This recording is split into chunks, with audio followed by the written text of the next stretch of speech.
Muy buenos días, bienvenidos a otro episodio del podcast de las ventas. Y hoy vamos a darle un pequeño giro a lo que comúnmente hacemos, que es más enfocado a ventas. Evidentemente que vamos a tocar el tema de las ventas, pero hoy sobre todo nos vamos a focalizar en go-to-market, ¿no? Y product market fit. Hoy tenemos con nosotros a un verdadero experto en todo esto de lanzar, ¿no? Y validar productos desde el mercado. Pablo, bienvenido. Muchas gracias por la invitación.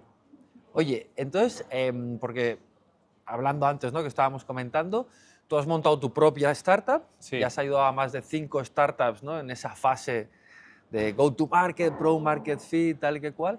Cuéntanos un poco, ¿qué es lo que te llevó sí, a ese momento? bastante experiencia como de intraemprendedor, entonces, y en de empresas de todos tamaños, entonces, con todas las dificultades que tiene estar en una o en otra, ¿no? Las más pequeñitas, la falta de recursos constante, y en las más grandes, todas las dificultades burocráticas, lo lento, los tiempos de respuesta, etcétera.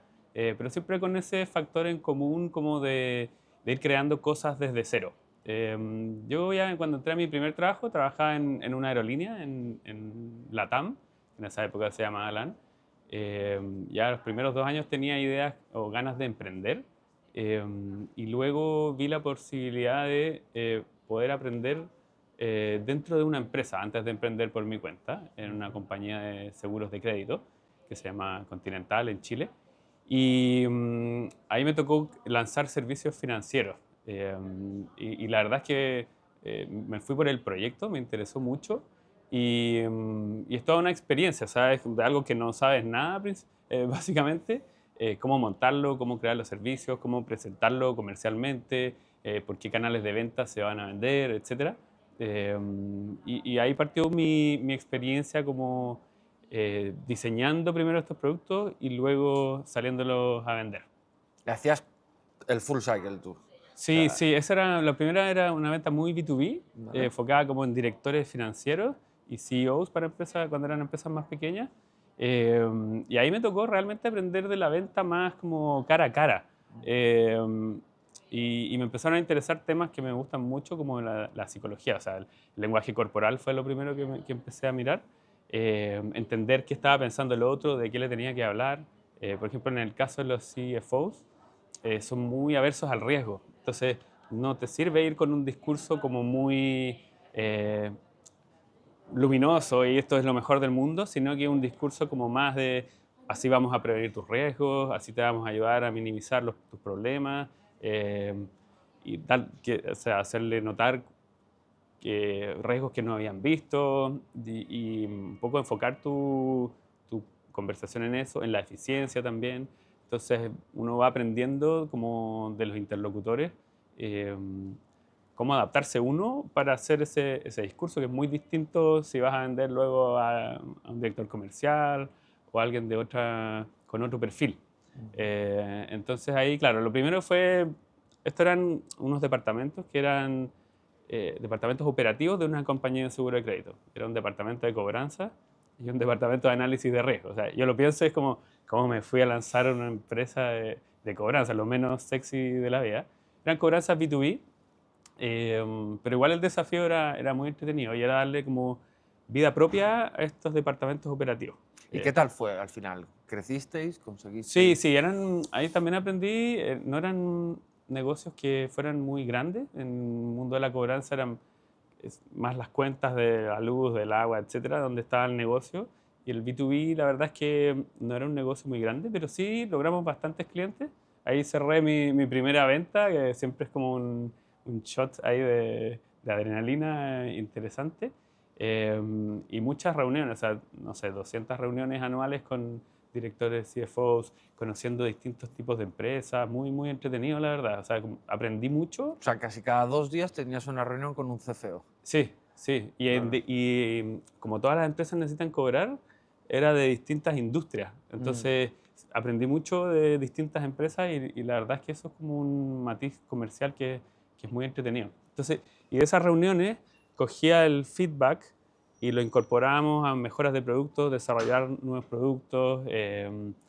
Uno parte con una idea siempre en las Mm. startups y luego va iterando. Eso es lo más importante. O sea, la idea inicial siempre es importante para partir con algo, pero luego cómo itero eso para que encaje con lo que te pide la gente. Porque uno va con un discurso y empieza Ya. y el otro te dice B, Ya. C, y uno no, A es lo mejor. Y Ya. no, lo que uno tiene que hacer es incorporar que hay varios que te están diciendo B y decir, ok, quizás podemos incorporar B a nuestro servicio. Y funciona muy bien.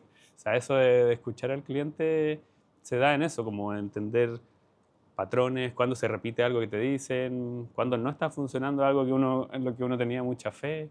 Y aprendí mucho de eso en ese periodo.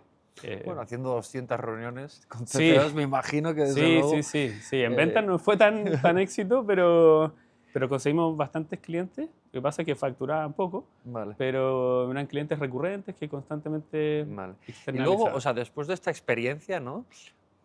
¿Cuál es tu salto para empezar a ayudar a startups a encontrar el product market fit, ayudarles con toda la parte de go-to-market? Y luego aquí me tocó lanzar 3 empresas distintas de Vale. servicios financieros y luego me lancé yo con mi propio emprendimiento, Vale. que era como un Doctoralia en Chile, básicamente, con todas las dificultades que tiene emprender y todos los errores que cometí en el fondo en esa época. ¿Cuáles fueron tus 3 mayores errores? Tengo como 30, yo creo, pero uno muy grande fue lanzarme antes de tiempo. Vale. Emprender es súper desgastante, físicamente, emocionalmente, financieramente. Entonces, es súper importante como manejar bien esos tiempos. Y la verdad es que yo me lancé sin pensar mucho, tomé algunas precauciones, pero no tenía el producto listo. Entonces, dependía de un equipo y el equipo se tardó mucho en tener ese producto. Pasó un año. Y yo ya estaba como con temas como de ansiedad, o sea, temas físicos Claro. importantes, que son temas que también son muy interesantes, que no se tocan mucho. Uno ve en el periódico todas las startups como luces, alegría, éxito, y por atrás hay mucho sufrimiento. En Silicon Valley hay muchos temas de salud mental también. Claro. Y a mí me empezó a pasar eso, o sea, me sentía mal físicamente. Y todavía no tenía el producto, o sea, no estaba avanzando a resolverlo. Sí. Claro, le estabas pagando de tu bolsillo. Eran co-founders, Vale. pero ellos hacían el producto en su tiempo libre. Ese fue otro error. Vale. Error mío de principiante por no haberlo visto. Entonces yo ni siquiera podía salir a vender tranquilo porque no tenía un horizonte en que el producto fuera a estar completo. Entonces tuve que tomar decisiones difíciles, como al cabo de ese año dejar este equipo de co-founders y buscar un nuevo socio y tratar de que desde esa mirada pudiera... ¿Y cómo planteas esa reunión con tus co-founders, ¿no? O sea, muy difícil, porque uno de ellos era mi mejor amigo del colegio y logramos mantener la relación, por suerte. Pero sí, esto es que uno se da vueltas en círculos, como lo digo cuando lo digo. La verdad es que fue muy difícil, pero también aprendí de eso porque a veces uno le da más vueltas a las decisiones y cuando le dije a mi amigo finalmente, me dijo, por fin me dijiste esto, porque estábamos muy estresados porque nos sentíamos con un compromiso contigo, pero sentíamos que no estaba funcionando y no nos atrevíamos a decirte. Hostia. Y yo fue como, ¿cómo no les dije antes? O sea, uno empieza al revés y aprende que cuando tienes que tomar la decisión hay que tomarla lo más rápido posible y ojalá con el menos daño colateral posible también. Pero tomar estas decisiones difíciles no puede, tampoco uno, menos cuando es una startup, puede tardarlas mucho. Entonces hicimos eso, cerramos esto y me vine aquí, me fui a Polonia de hecho, porque encontré una empresa que hacía lo mismo, DocPlanner, que luego se compró Doctoralia, y con ellos logramos un acuerdo para intentar o hacer un MVP de la operación en Chile. Vale. Así que lo resolví así. Luego el mercado resultó que era muy pequeño para ellos y tampoco tuvo final feliz en ese sentido. Vale. Pero fue muy interesante. Luego cuando se instalaron ellos en un mes ya teníamos el producto listo. Entonces sí que pude salir a vender, sí que pude salir a hablar con los doctores en este caso. Así que muy, muy interesante. Y ahí nuevamente el tema psicológico. El tema de los doctores es un mundo totalmente aparte del mundo Sí, financiero. te has ido de CFOs a médicos, o sea. Sí, médicos que usaban Internet Explorer, Vale. que llevaban su agenda en papel y que no entendían lo que le estaba hablando. Entonces era como, porque esto es para conseguir citas online, Claro. pagando una mensualidad en el fondo, o sea, como una mini agenda SaaS, y los doctores no entendían esto de que les iba a llegar pacientes por internet. Entonces era como, ¿pero por qué te tengo que pagar? Y nunca tienen tiempo, o sea, cuando uno va al doctor, ya te atienden tarde normalmente porque van Claro. atrasados con su agenda, menos tienen tiempo para ver un servicio por internet para que les lleguen citas. O sea, entonces también entender eso.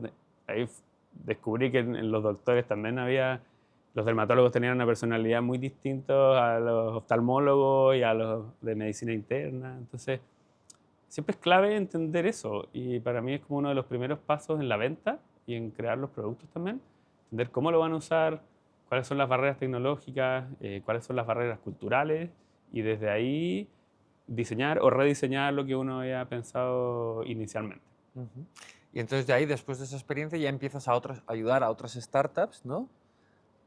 Más que ¿No? ayudar, siempre he estado como, tuve una faceta ahí de ayudar también, pero siempre he estado yo como a cargo Vale. Tú de como responsable sí, de de... responsable. De ahí, como tuve que cerrar ese emprendimiento, me volví a emplear y me fui a una empresa como tipo idealista, que se llama Vale. TokTok.com, que también estaba comenzando, y teníamos que competir contra un player grande y establecido, eh, que después fue vendido como por $10 millones, creo, a Mercado Libre, que es como el Amazon de Latinoamérica. Y era difícil porque era empezar la venta O desde... sea, que ahí sí que tuviste un final feliz. Sí, sí, sí, sí, Vale, sí, pero vale, vale. era empezar la venta desde, desde cero, contra este competidor que era muy potente. Ujú. Y también nosotros vendíamos leads en el fondo a las empresas inmobiliarias y las constructoras que comercializaban los pisos y las casas nuevas. Ujú. Y la verdad es que la calidad de los leads al principio no era muy buena. Entonces teníamos que construir eso a través de SEO, en el fondo de todo un funnel digital que nos trajera leads de calidad. Pero los que teníamos al principio eran regulares. Reguleros. ¿Y cómo Sí. subisteis la calidad de esos leads? Haciendo buen SEO, haciendo buen ¿Qué es marketing. buen SEO para ti? Porque ahora se habla tanto que yo ya a veces me confundo. SEO es poder posicionar bien tu página en las distintas búsquedas de Google. Hay Ujú. distintas estrategias. Lo que uno piensa es como salir primero en venta de pisos, pero eso es muy difícil porque hay muchos competidores. Entonces hay otras estrategias como de posicionarlo en primer lugar para muchas palabras claves que son pequeñas. Pero básicamente salir primero en la búsqueda cuando te buscan por algún término. Ujú. ¿Qué es lo que hacían las empresas antes en las páginas amarillas, cuando era en Sí, papel?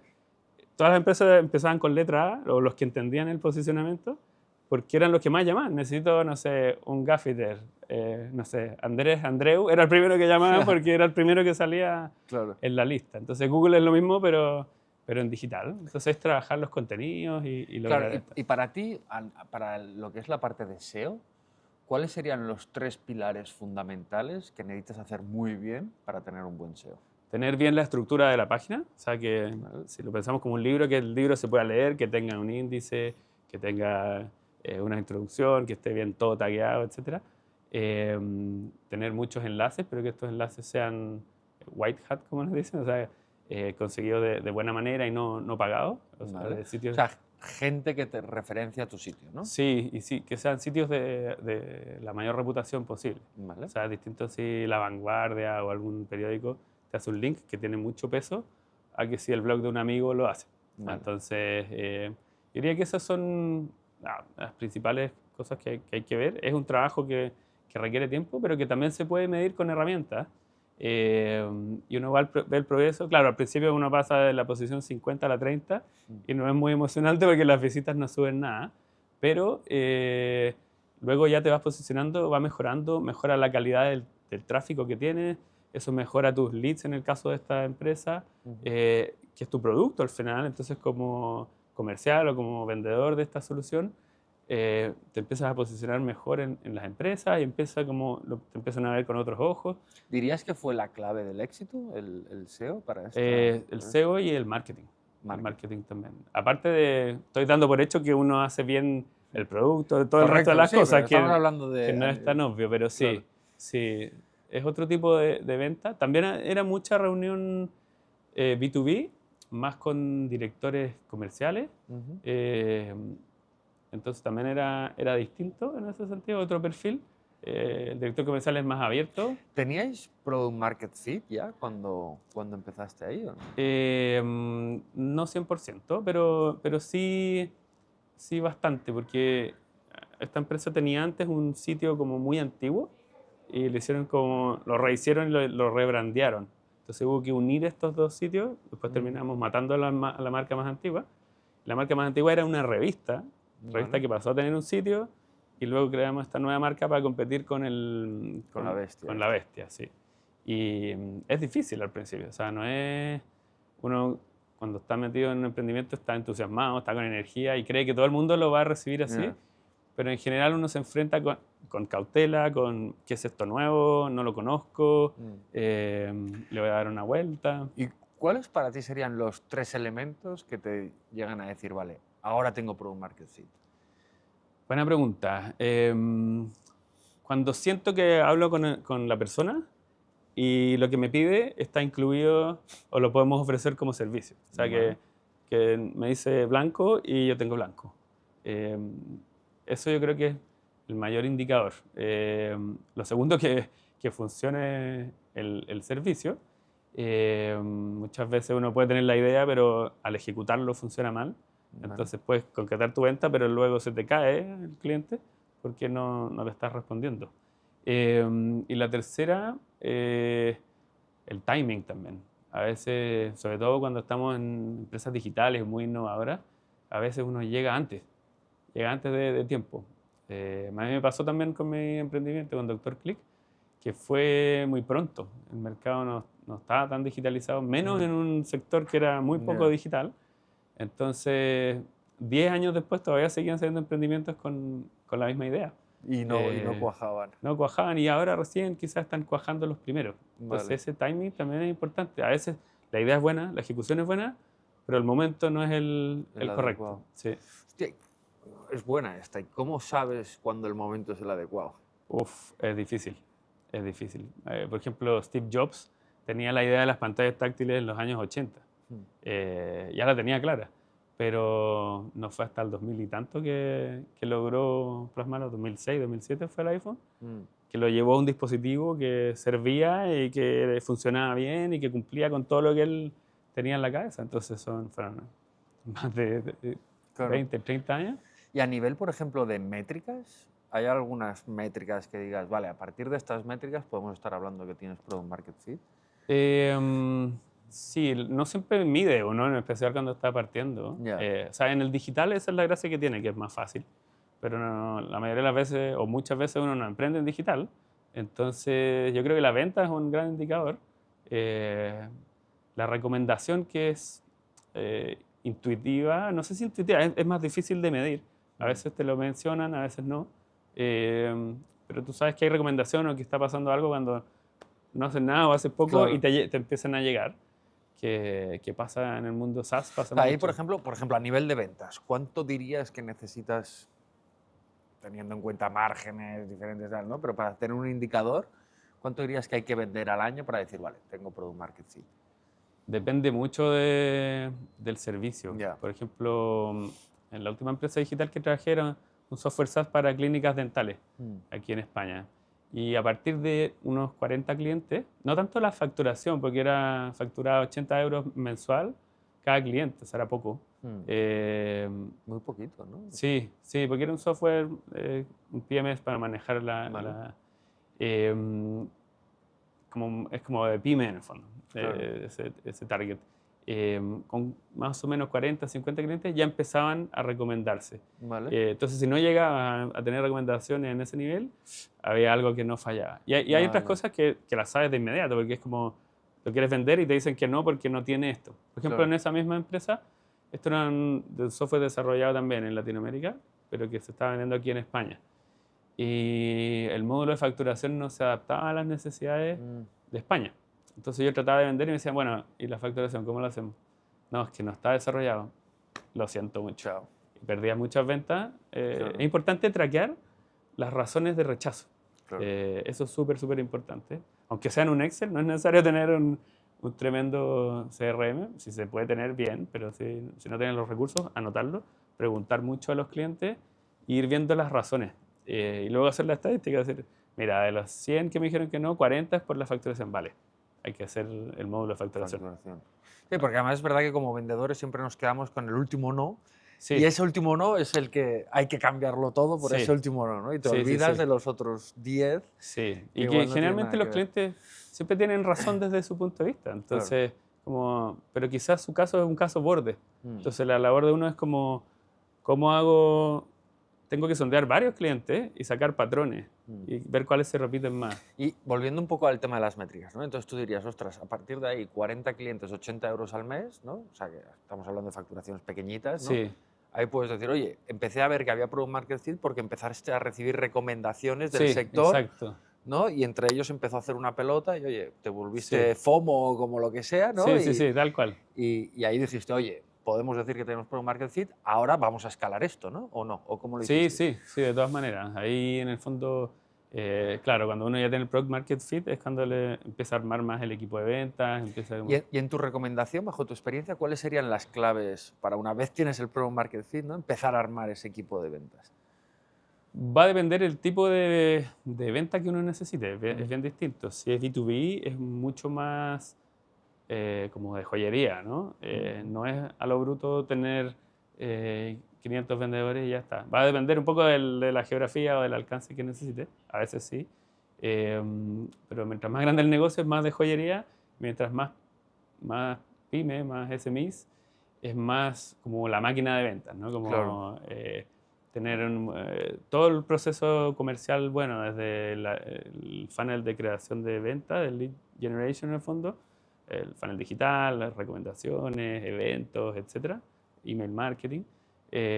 Luego el proceso de ventas en sí, si es un software, el tema de quién va a hacer la demo, llamar al cliente, si es un ciclo corto. O sea, mientras más corto y más simple sea la venta, es más como un factory, ¿no? Como Claro. tener bien entendido el customer profile, los distintos tipos. ¿Y no te pasa que muchas startups que has ayudado, ¿no? Al principio, hostia, están entre un híbrido, ¿no? Un camino, porque por ejemplo esta empresa que me dices, ¿no? Hostia, 80 euros, claro, no sé hasta qué punto podría ser una factoría, como estamos hablando ahora, o necesitaba ser apoyada Sí, yo a creo que ese es nivel el drama comercial, de ¿sabes? muchos emprendimientos, que en el periódico uno ve los que se vendieron por millones de euros. Claro. También hay muchos que fracasan, pero hay muchos que quedan como en un Claro. intermedio que te dice, bueno, ¿qué hago con esto? Porque no da para ser gigante, pero tampoco es un desastre y probablemente es rentable, pero a baja escala. Entonces es bastante difícil definir cuál es el futuro de eso. O sea, O yo me refería también a la parte de, hostia, cuando tienes unas ventas que pueden ser transaccionales, porque son tickets no muy altos, pues, ¿no? Pues 80 euros al mes, ¿no?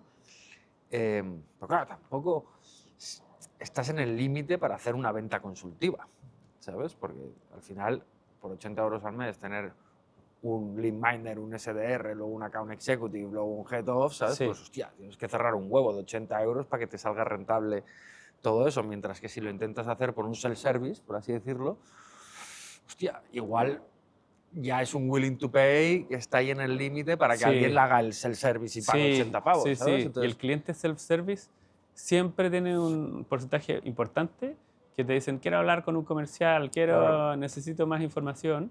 Y es difícil porque uno sabe que no es rentable, porque tendría que tener otra estructura, otro equipo, y le quiero vender, le quiero contestar, pero no puedo, no da, ¿no? no puedo dedicar recursos No por puedo este tener un precio. contact center Claro. para contestar preguntas. Entonces, es difícil porque ¿Tú qué recomendarías ahí en esta yo creo situación? que ante la duda, tratar de seguir lo más digital y autoatención posible. Y si veo que esto ya escala mucho y crece, quizás transformarlo ya en algo como darle más estructura. O sea, yo siempre recomiendo ir como lean, lo más lean posible, porque sobre todo en las startups, pero los proyectos también, cuando empiezan a consumir muchos recursos, siempre le salta la alerta a alguien, al que pone el capital, a la empresa más grande que está financiando el interemprendimiento. Entonces siempre hay que ser como lo más lean posible y no quemar dinero innecesariamente. Entonces, intentar las vías que son más, con más creatividad, con más autoatención, con más apostar por ahí. Y bueno, si luego ya no da, escalar ya o llevar a una solución un poco más a la medida. ¿Recomendarías seguir con esa estrategia de self-service, ¿no? Para intentar tal y ver, oye, de qué manera podemos conseguir que estos 80 euros se cierren solos, Sí, ¿no? sí. Y a través del producto, ¿o cómo lo harías? Depende nuevamente, o Claro, sea, por ejemplo, en este tema dental y software médico es muy de recomendación. vale, Entonces, tener exposición, tener credibilidad también, o sea, mucho trabajo uno a uno de ir a eventos, charlas de la sociedad odontológica, de claro. ortodoncia, de lo que sea. Entonces, mucha presencia, estar ahí, ganar credibilidad. El tiempo también te va ayudando porque te empiezan a ver, es un marketing finalmente. Te ven una vez y, bueno, ¿quién es este? Dos veces, Hey, pf, creo que alguien me ha hablado de claro. él. Tres, cuatro ya empiezan a tener más confianza y bueno, ya, vale, me apunto, lo voy a probar. Siempre hay alguien que es más como early adopter, tratar de llegar a esos perfiles. Eh, Siempre hay clientes también que son recomendadores, que son fanáticos de tu solución y le van a hablar al resto y cogerte mucho de ellos, Y tratarlos ahí, bien. ¿harías algún tipo de referral program, partnership? Son complejos los referral programs. Nunca funcionan muy bien en el retail, pero en la venta más de software y otros, dependiendo del qué, mientras más consumer final, yo creo que más funcionan. Cuando es un poco Mm, más, quizás, no sé, en el caso de las clínicas odontológicas, sí, son entre un B2B y un B2C. claro, No funciona tanto, funciona más bien la recomendación como porque de verdad lo creen, o sea, claro. porque de verdad le solucionaste un problema. Más que porque les vas a Sí, pagar o les vas exacto. a tal. Funciona más lento. Lo mismo cuando se empezó el tema de las redes sociales más Mm, fuerte y las marcas hacían mucho, sorteo un iPad, si me mm, recomiendas, pero finalmente atraía al público que quería el iPad y no al público que le claro. interesaba el producto, entonces armabas comunidades que no estaban interesadas realmente en lo que tú ofrecías y, y finalmente no te servía de mucho tener 10.000, 20.000, 30.000 seguidores porque eran gente que quería un iPad, no Ya. era gente que le interesaba tu producto o tu servicio. Entonces, el orgánico, claro, cuesta decirle a un capitalista de riesgo que voy a crecer orgánicamente. Uno siempre está pensando cómo hacer explotar la venta. Y la verdad es que no siempre funciona. Así son los unicornios y algunos sí que cogen velocidad rápido. Pero la mayoría de los casos te diría que no es ese. Lo que pasa es que uno no ve eso en el periódico ni lo ve Ya. en otros lados. Siempre hay que estar machacando, picando. Y ahí es muy bueno como usar las redes también. O sea, a quién conoces, tu trayectoria, si estás iniciando un producto, no sé, con alguna incubadora o alguna empresa que te está ayudando usar sus redes, que te recomienden. Muchos de ellos tienen puestos directivos en otras empresas más pequeñas o medianas y ellos pueden dar recomendaciones de uso de ciertas herramientas, software, etcétera. Entonces, tratar de llegar por esas redes es bastante efectivo. Entonces, hay mucho trabajo como tras bambalinas Sí. que es difícil. ¿Cuál ha sido la mayor alianza que has cerrado en tu carrera? Eh, No sé si, yo te diría que, como desde el punto de vista al revés, nosotros trabajé en una empresa de logística en Chile y nosotros éramos como una buena alianza para los clientes. Necesitábamos construir una red de puntos de recogida Ujú. y nosotros éramos una buena alianza para los partners, eh, porque éramos una marca reconocida, entonces eso nos ayudó mucho como que esta red se construyera rápido. O sea, si yo hubiera ido como emprendedor a construir esta red, jamás habría hecho en esta velocidad que podemos lograr construir esta red. Entonces, ahí yo creo que eso refleja bien. Pero, o sea, no lo acabo de entender. O sea, vosotros teníais ya la infraestructura? Sí, o- era una empresa de paquetería, Vale, tipo seguro, este tipo de Vale. empresa, y quería crear un nuevo tipo de red, que eran puntos de recogida que no existían Vale. allí. Para los típicos envíos de Amazon o Sí, lo que sea. exacto, Vale, exacto, tal cual. Y para eso había que asociarse con los comercios pequeños. vale. Entonces, para ellos, esto era una gran alianza porque era una marca que vestía Y vosotros su les primer- pagabais al comercio por Sí, cada paquete que lo exacto, dejaban en su tal, ¿no? exacto. Entonces, Vale. esta alianza, si bien era con pequeños comerciantes, al ser uno una gran marca, para ellos aportaba mucho valor, pero para nosotros nos permitió armar la red mucho más rápido. ¿Y luego a quién le cobrabais vosotros? Le ofrecíamos como alternativa de entrega y le cobrábamos al retailer Vale. que vendía por e-commerce. Y en términos más personales, la mayor alianza yo creo que fue con el emprendimiento, con Dr. Click. Vale.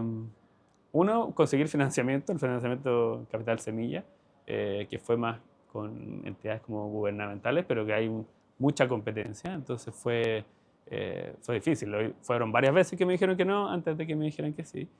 Y luego esta alianza con DocPlanner en su minuto, que en el fondo es una empresa que ya estaba establecida con un producto como consolidado en Polonia, una empresa polaca, comprándose empresas en otros lados. Y yo que estaba solo contra el mundo, que estaba contra la pared, ya llevaba un año, estaba con temas de salud, etc.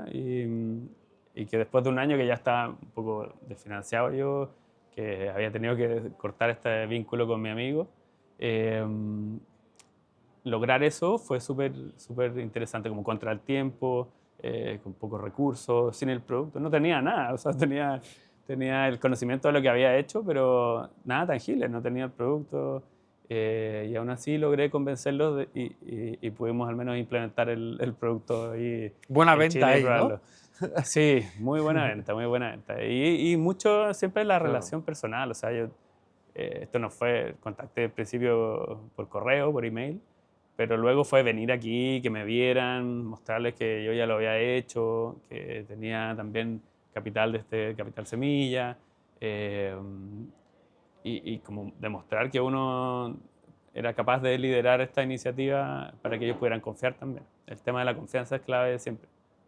Sí, eso es un buen tema en la venta y en todo, ¿eh? El tema de la confianza. Yo he vendido servicios que no eran muy buenos. O sea, como que tú decías, oh, podríamos hacerlo 100 veces mejor. Pero si uno lo vende bien y sobre todo si uno genera la confianza, es clave. La gente, en el fondo, al confiar, sabe que si aunque no funcione, tú vas a hacer lo posible por solucionar los problemas, por mejorarlo. Entonces, no es necesario. Uno siempre encuentra que su producto está incompleto. Y cuando cree que está completo, habla con otro cliente y te pide algo que no tiene. Exacto. Entonces uno siempre está como en la venta como insatisfecho, como, no, es que no tengo el Ferrari, me falta esto para tener el Ferrari, me falta esto otro. Y pero la verdad es que si uno ve, uno vende. Si uno ve también, no se le van todos los clientes. Siempre hay churn, se va alguno, Totalmente. pero la gran mayoría de los clientes permanece. Entonces, algo estaremos haciendo bien, ¿no? Tener como un poco esa confianza también. Y transmitírselo al cliente, que el cliente sepa que puede confiar en ti, yo creo que es clave. Totalmente de acuerdo. Es algo que hemos debatido mucho, el tema de la confianza en este podcast, pero prácticamente todo el mundo está de acuerdo en que es uno de los grandes pilares para poder cerrar. Y una pregunta, Pablo, porque ahora, viendo toda tu experiencia, ¿no? Si tú tuvieras que darle 3 consejos a Pablo de hace 10 años, ¿qué 3 consejos le darías? O sea, primero le diría bien, sigue con tus ganas, con tu energía. Luego, como, buena pregunta, quizás ser un poco menos ansioso con ciertos temas, esperar a que decanten, que se resuelvan, como por ejemplo esto que te comentaba de haberme lanzado muy pronto con el emprendimiento. En, en el caso de emprender en algo que conozcas, no porque no sea capaz de emprender en otros sectores, pero porque en el emprendimiento el tiempo es clave. Tienes muy poco tiempo para que esto funcione. Y antes de que pierdan la paciencia los inversionistas, antes de que se te acabe el dinero, antes de que tengas problemas con tu familia, de que tengas problemas... Está lleno de problemas como esperándote para devorarte, ¿no? Entonces, si uno lo hace en algo que sabe, se acorta el ciclo para llegar al éxito. Entonces yo creo que tener mucho en cuenta eso, no emprender en algo que uno no sabe, idealmente saberlo en la práctica. Y si uno además tiene contactos, yo creo que eso también, el tercer punto, tener contactos, tener conocidos que me puedan ayudar a salir adelante con mi emprendimiento. El emprendimiento, y este es un consejo de emprendedor, nunca emprender solo, que en mi caso fue más o menos así. Siempre es bueno tener un co-founder porque esto es como una montaña rusa, entonces uno un día va a estar arriba y el otro puede estar abajo, entonces el que está arriba levanta al que está acá y luego el otro baja y el otro sube. Eso también, tener un buen partner para emprender, yo considero que es clave. Es Estoy de un acuerdo. buen consejo hacia atrás, que yo creo que me faltó también en el emprendimiento. Hostia, muy buena. Y porque hablabas, ¿no? de lo del timing, ¿no? Oye, ten paciencia, tal, no sé qué, ¿no? ¿Cuándo crees tú que una persona puede decir, ahora? No, yo creo no se puede. Yo creo que, yo siempre lo pongo como una metáfora, como está el autobús del éxito, y el autobús del éxito no para en cualquier parada. Eh, Para en las paradas indicadas, ¿no? O tú tienes que estar en la parada para poder tomar el autobús del éxito. Entonces, pero si no estás en la parada, no vas a poder tomarlo. Entonces yo creo que lo que uno tiene que hacer es todo lo posible para estar en la parada, en el lugar que corresponde y hacer todo el esfuerzo. Caminar, hacer la parada, hacer lo que necesitas para estar en el momento exacto y que tú crees que es el momento exacto. Pero luego, sobre todo en un emprendimiento nuevo, ¿no? Luego puede que no pase nunca el bus, o puede que pase de inmediato, o puede que pase un avión en vez de un bus. Pero ahí, o sea, yo lo que había entendido un poco también era, ¿no? Uno de los consejos que le hubieras dado a Pablo igual es, oye, ojo, espérate un poco, ¿no? Antes de, o no, o es... Eh, sí, pero me refería quizás como a cosas como yo podría haber seguido empleado un tiempo más hasta tener el producto listo Vale. y haberme lanzado. Entonces, como en ese tipo de decisiones un poco más pequeñas. Pero en las más grandes, o sea, tú puedes... lo más fácil es dilatar la decisión Claro, por eso te de iba a decir emprender. no, o sea, porque yo igual lo hubiera recomendado que se hubiera esperado un poco más hasta tener el producto listo, pero igual si no te hubieras lanzado, no Sí, hubieras acelerado todo eso y nunca hubieras llegado a yo creo los que planes, ¿no? de los amigos de finanzas podemos aprender el control de riesgos. O sea, siempre creo que es un buen aprendizaje, como hay un riesgo asociado. Y ese riesgo siempre hay que minimizarlo. Porque uno dice, no, emprender, me voy a lanzar a la piscina y no importa, todo va a salir bien porque tengo mucha energía y porque es un buen producto y le tengo fe. Pero hay riesgos, entonces yo trataría de minimizar los riesgos. Por ejemplo, en mi caso, esperar a que el producto esté listo y de ahí independizarme yo. El riesgo va a seguir, pero hubiese sido mucho menor que el riesgo de lanzarme sin nada. Yo lo hice como con buena intención, pensando que si yo me independizaba, mis amigos se iban a apurar, mis socios. Y no, porque ellos tenían sus propios problemas, sus propios tiempos, Claro. sus propios... Entonces nunca iba a ocurrir eso. Y yo ingenuamente, con el entusiasmo y con las ganas, pensé que eso iba a pasar y no pasó. O sea, igual ahí confiaste en que todo el mundo haría lo que tú hicieras. Y al final nos pasa en la vida, ¿no? Que confiamos en que la gente va a actuar como nosotros actuaríamos Sí, y ahí sí. te llevas unas hostias del Sí, copón. es que uno tiene confianza, pero cada persona tiene su propia agenda y uno tiene que entender eso. No es que ellos no me quisieran ayudar ni que fueran ineficientes, sino que no podían dedicarse a tiempo completo. Y yo no supe leer bien que eso era así y qué implicaba para el emprendimiento.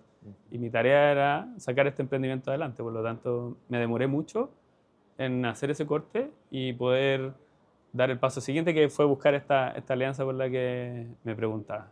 Entonces yo creo que hay que arriesgarse, pero hay que arriesgarse lo más sabiamente posible. O sea, no a lo loco, sino que midiendo los riesgos y tratar de acertarle al mejor timing, pero no siempre funciona. Por ejemplo, antes de Facebook había otra red social que se llamaba Hi5, que no era tan distinta, pero no tenía ciertos elementos claves de Facebook. Fue antes de la hiperconectividad de los móviles. Entonces, ¿quién iba a saber que a Steve Jobs se le iba a ocurrir sacar un ordenador de bolsillo, que es un iPhone, porque eso es lo que es, no es un teléfono, le decimos teléfono, pero lo que inventó Steve Jobs es un ordenador portátil, pero de bolsillo. ¿Quién iba a saber que con eso iban a explotar un montón de otras cosas? Porque claro, es distinto si yo tengo el móvil que tiene una cámara. Bueno, ahora puede existir Instagram, pero 5 años antes tenías que descargar esa foto, subirla con un cable a un ordenador, subirla a una página. Entonces, la gente no lo usaba, no era un canal masivo. Llegó esto, cambió y ocurrió todo en años, en pocos años. No sé, WhatsApp creo que es del 2010, o al menos se masificó el 2010.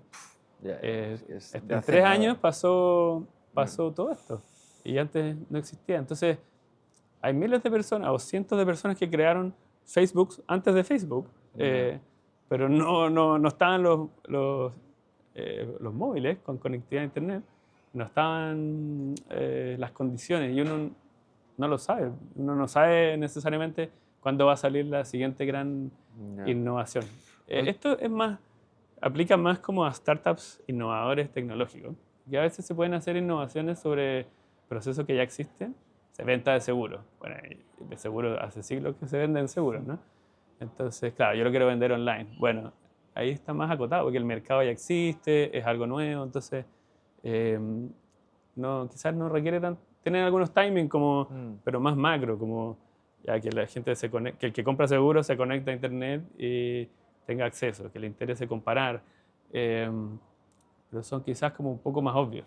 Sí, o sea, aquí el aprendizaje es un poco, hostia, si quieres inventar la rueda, vas a tener que hacerlo muy bien y aparte que varios astros se te junten para que tu rueda sea en el momento como la ¿no? Si quieres hacer la rueda un poquito, oye, echarle aceite a la rueda para que vaya un poquito más rápido, tal y igual, hostia, igual ahí no dependes de tantos factores externos para que la puedas inventar. Yo creo que un buen ejercicio es investigar quién lo hizo ya, porque tú siempre crees que estás inventando algo nuevo. Dices, mira, voy a inventar un producto para la uña del dedo gordo del pie derecho. Nadie lo ha hecho, estoy seguro. Y googlea y en Estados Unidos hay alguien que lo hizo. Entonces, lo que haría sería contactarme con ellos y decirle, bueno, ¿qué falló? ¿Por qué no te funcionó? Buscar esa información de gente que ya lo haya intentado y entender qué pasó, qué dificultades tuvieron y escucharlo y ver si es que eso va a ser un factor que me puede hacer que no resulte mi proyecto o puedo mejorar eso o ahora son otros tiempos porque él lo hizo hace 10 años y yo lo estoy haciendo ahora y ahora sí esto ya está resuelto, por lo tanto creo que esta idea que ya existió pero que no funcionó, ahora quizás sí podría funcionar. Es bien interesante. Yo creo que siempre hay que buscar experiencias de otras personas que te puedan ayudar, escuchar mucho y ser humilde en ese sentido. Uno cree cuando está emprendiendo que con la energía y con las ganas es suficiente, pero hay tantos factores que son fuera del control de la persona que en el fondo hablar con gente que ya estuvo expuesto a eso es bueno. Y luego de eso tomar la decisión. Es parte como de lo que te decía del proceso de reducir ese riesgo. Siempre un emprendedor va a ser más arriesgado que una persona promedio. Entonces ese riesgo siempre va a estar por sobre, ¿no? Claro. Pero puedo coger ese riesgo aquí o puedo minimizarlo y tenerlo aquí. Entonces yo creo que ese es un consejo a aplicar siempre. Muy bueno, muy bueno. Oye, pues un placer, Pablo. No sé si alguna otra cosa que te gustaría comentar. No, solamente agradecerte por este espacio. Encantado de poder participar y me ha gustado mucho poder ser parte de este podcast con grandes invitados que han tenido y que he estado viendo estos días. Qué bien. Muchísimas gracias a ti. Muchas gracias.